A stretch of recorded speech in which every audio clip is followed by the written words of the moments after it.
Welcome to the Mental Fitness Podcast. Today's entrepreneurs are mental athletes that have to know about the mind and how to keep it fit. Our goal is to increase our resilience against stress and anxiety, optimize our productivity, motivation, and optimism by learning about the human mind through psychology, neuroscience, and human behavior. I'm your host Ozan. I'm a founder who has experienced the challenges of launching and growing a business and a keen student of human behavior over the last 15 years. I'll share with you what I know and learn.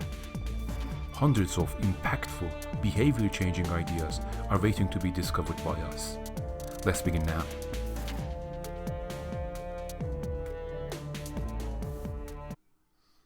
Okay, let's ask a simple question. What type of people become successful founders or entrepreneurs? Hello, my name is Ozan. I'm the host of Mental Fitness Podcast, and in this episode, our focus is trying to understand what type of people, what type of behaviors increase the odds of success as an entrepreneur or as a founder. In my research and in my experience, I have actually had the chance to sample different points of view. Having studied psychology, human behavior, having worked in my first job in a company where the focus was actually selling to other companies personality assessment inventories like 16PF. I had an exposure to that, and on the other hand, having experienced the difficulties and the pleasures of being an entrepreneur, I can also match that to my own experience. So what did I find out? So what are these key traits, in my opinion, that make a good entrepreneur? So I'll start with the most important one. And it's not what you might think. It's not, it doesn't have anything to do with intelligence. It doesn't have anything to do with what you know. It doesn't have anything to do with your perception or your degrees. And this the most important thing, this first one, in my opinion, is, and in my experience, is your ability to tolerate pain, and ability to tolerate the discomfort of not knowing the answer to the questions you have. More often than not, you will be in a situation where you know there might be a better path than you have chosen. If for example, you're trying to sell something online and you're setting the ads for that campaign, you know that you're not the expert on setting those adverts and targeting them perfectly. You might be good, you might be bad, you might improve yourself, learn how to do that better, but you are not the expert. So if you have a sense of humility and have that sense of objectively being able to look at yourself and the other people around you, you will actually notice that you don't really know that much compared to an expert in that field when it comes to doing the right targeting while running an ad campaign for your business. And this very basic example actually goes for other domains of business. When it comes to finance, you won't be the best person for that. When it comes to hiring new people, more often than not, you won't be the best person to make that hiring decision. Especially when you're building your marketing funnel, your business strategy, you won't be the best person. You won't know everything you need to know to actually do that. But still, you will feel that pressure of failure or success and being on the edge of that. That can either flip to you becoming incredibly successful, people look up to you, or that other scenario in which you become a miserable, unsuccessful entrepreneur, in which your friends and family and people around you might question, what the hell is this guy doing? So both of these are possible, and there is a pressure that comes with it, and that pressure actually increases the difficulty of that decision, and it makes it difficult. So it is about dealing with what you don't know. And let's be more precise here. What I mean by dealing what you don't know actually comes down to two things.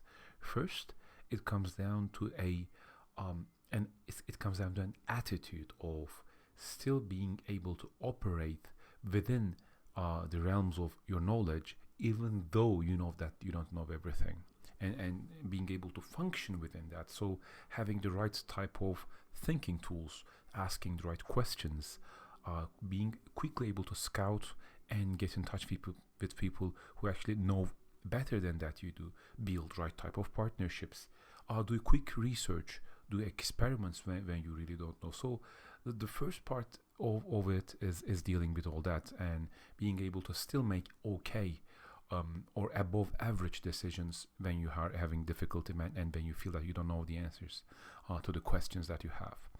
The second part of that is actually the emotional aspect. It's about yourself and being able to emotionally process the fact that you're not the expert in all of the topics that you expect yourself to perform, and being okay with that at an emotional level. Just to make it absolutely clear, you not being okay would mean that you would feel guilty, you would blame yourself, you would be in a situation of feeling of inferiority, and that inferiority actually translates into inferiority complex type of a situation. So these would mean that you're not emotionally dealing with that situation. Someone who's emotionally able to deal well with this situation, what would she look like? She would look like a person who is composed, centered, aware of what she doesn't know, but also self-appreciative, and has a certain sense of almost a narcissistic feeling of pride in what she knows and what she has accomplished.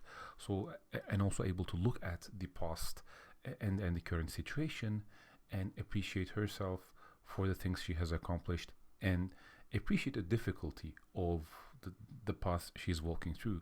So if these are there, then I would say there's a better chance of that person being emotionally stable and resilient and strong enough to actually deal with that. This actually brings me back to a book that I have immensely enjoyed reading last summer. It's a book by Ichiro Kishimi, and the book's title is The Courage to be Disliked. It goes back to the roots of Adlerian psychology. And in that book, there is a bit where it explains the situation and it differentiates between feeling inferior, the sense of inferiority, versus having an inferiority complex. So if you imagine that as a scale, the very extreme and dysfunctional end of that would be the inferiority complex. But that scale, on that sliding scale, we all exist from time to time. And if we try to imagine a situation in which, or imagine a life for us in which we never ever feel inferior, then it means there is no room for growth. Because as soon as you're out of your comfort zone, you will feel inferior. Just let's focus on a very specific example. Imagine you would like to learn how to play tennis, and you're playing with a person who is slightly better than you. And when you start the game, you'll notice that you're not serving as well as you can, or as well as your opponent. This is in a nutshell a feeling of inferiority for the very precise meaning of the term. It does not mean you're inferior as a person. You are still valuable. It doesn't mean you're not better at other things. There are things that you are really good at. But in that very specific situation and for that very specific skill, you're not superior, you're not equals, but you're inferior, which is okay. So as long as you're able to deal with this, you grow as a person, because you know, okay, you know what, I need to get better at this, so I'll practice, I'll do whatever is necessary, I'll get a coach. And that feeling of inferiority at the very healthy level actually pushes you forward, which is okay. And this is okay because we know this is okay from children. Children, when they start out in life, are not as good as adults in a lot of things. And this is a very central part of becoming an adult. You're not tall enough, you're not fast enough, you're not strong enough. You can solve problems as you can solve as complex problems as the adults do. So all of these come together, and you compare yourself instinctively, as every child does, with people around them, and then they have this image of, you know what, like my dad, my mom is a hero, because when you compare yourself to them, you see the immense gap in the inferiority and superiority. So they almost become superheroes for yourself. But what happens is, when you come into young adolescence and adulthood, there comes a time where teenagers actually despise, in a way, their parents, and they feel the need to split themselves to form that identity. And at that point, that is very similar to feeling inferiority in a very complex type of way, in an inferiority complex type of way. Coming back to our own topic, as an entrepreneur, you have to feel inferior, and you have to be okay with the feeling of being inferior, not knowing the answers to your questions. And I think that's the most important thing. That's the most important personality quality of an entrepreneur, to be able to deal with that uncertainty, that unknowing, and still being able to operate both at a functional decision-making level and at an emotional level. There are other things that I'd like to share with you, and before I move on to them, I think it might be a good idea to conclude this episode having focused only on this, to just keep it sweet and short. And in the next one, I'll talk about things, other qualities that I think are crucial to entrepreneurs for them to be successful.